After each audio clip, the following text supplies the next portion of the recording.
One day, I stumbled across some words David wrote in the book of Psalms.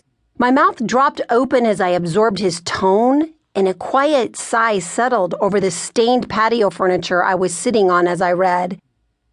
"O God, you are my God. I shall seek you earnestly. My soul thirsts for you. My flesh yearns for you in a dry and weary land where there is no water." Psalm 63:1. David's words called out to me, speaking to me from the depth of his pain, a spiritual pain. He is hungry for the God he knows intimately. His flesh yearns for him in a land that doesn't understand. This rattled me and got me thinking, how would I revise this psalm based on my life today? It might sound a little like this. "O God, you are my God.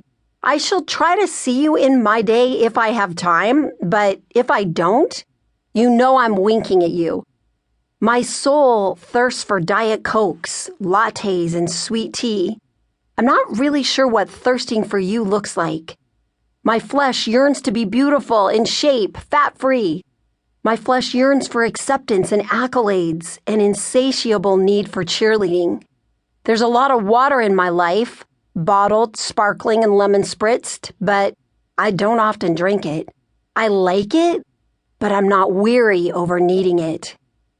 The stark difference in these versions slapped me across the face. It has haunted me and prodded me to write this book.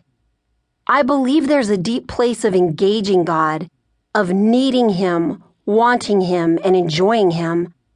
I don't want to be a committed Christian. I want to be a desperate Christian.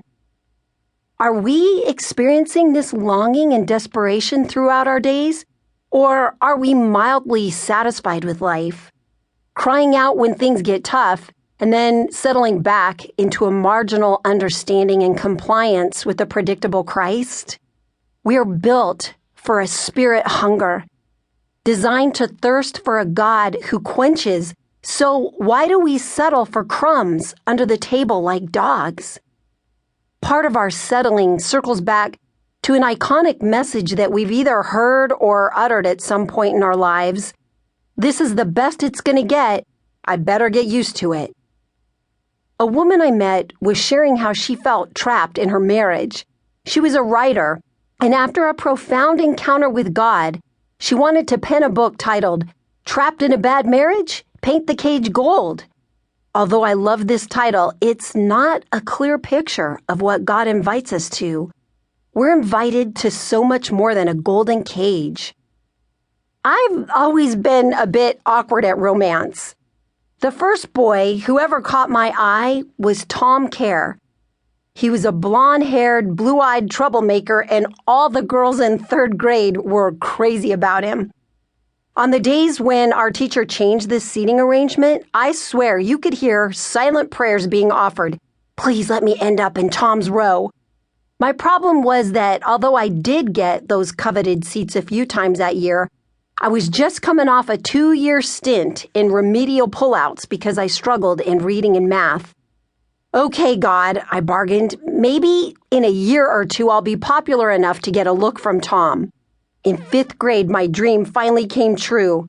Through the grapevine of grade school notes and whispers, I learned that Tom Kerr liked me. It happened on the night of the 5th grade musical. He took a black onyx ring that had a diamond in the center, a glass diamond, and threw it at me on the playground before the show.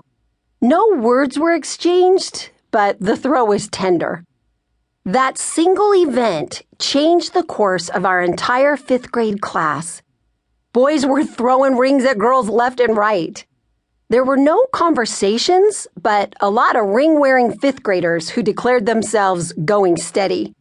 This silly encounter reminds me of faith today.